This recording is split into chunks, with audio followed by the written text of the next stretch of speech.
Why did you go to North Korea, and what did you find there? So you have no shortage of states and diplomats who are trying to articulate an alternative political path that the North Korean regime can go down.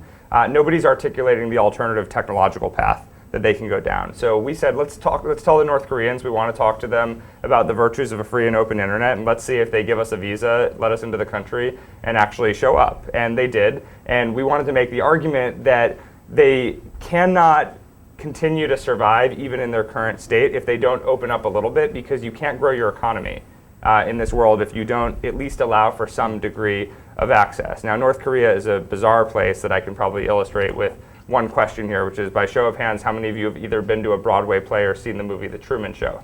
Yes. All right, so you like know what North Korea is like, which is basically some combination of those two things. What we did learn when we were there is they have Wi-Fi access, they just don't share it with the population. The phones, there's a million of them, they're 3G capable, but the data's not turned on. They have 3D, they have 3D television, they have unfiltered internet connection. It's sort of the classic case of the new type of corruption, which is the leadership has the best technology, and then they hog it all for themselves at the expense of the rest of the population. The point is that the internet could easily reach the elites anyway of North Korea if the government would simply allow it.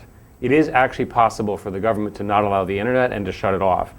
Various countries, in the book we talk about Egypt did this for 4.5 days, which may have precipitated an even worse outcome in the revolution. In North Korea, we believe that a tremendous improvement in the sort of safety of the world would be to allow information to flow into the last closed society on earth.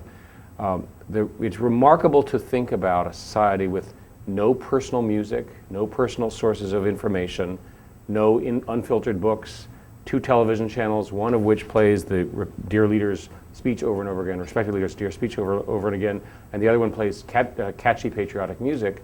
And imagine, such a closed society, just a few ideas getting in there would significantly improve, in our view, the safety of the world.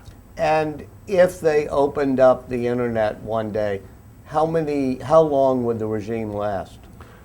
Of course, no one knows. The Korean culture is different from other Asian cultures. It's hierarchical and patriarchal, and the gentleman who founded the modern North Korea managed to kill and execute all the leaders of the religion and put himself in charge of the religion. So it's perfectly possible that a scenario that North Korea does not become a democracy on day one. It's arrogant of Americans to think that somehow democracy occurs in one day, when it took a very long time. Mm-hmm. And America, of course, was formed in a unique way because everybody was a refugee from other places, except for the Indians, who we managed to do a lot of damage to.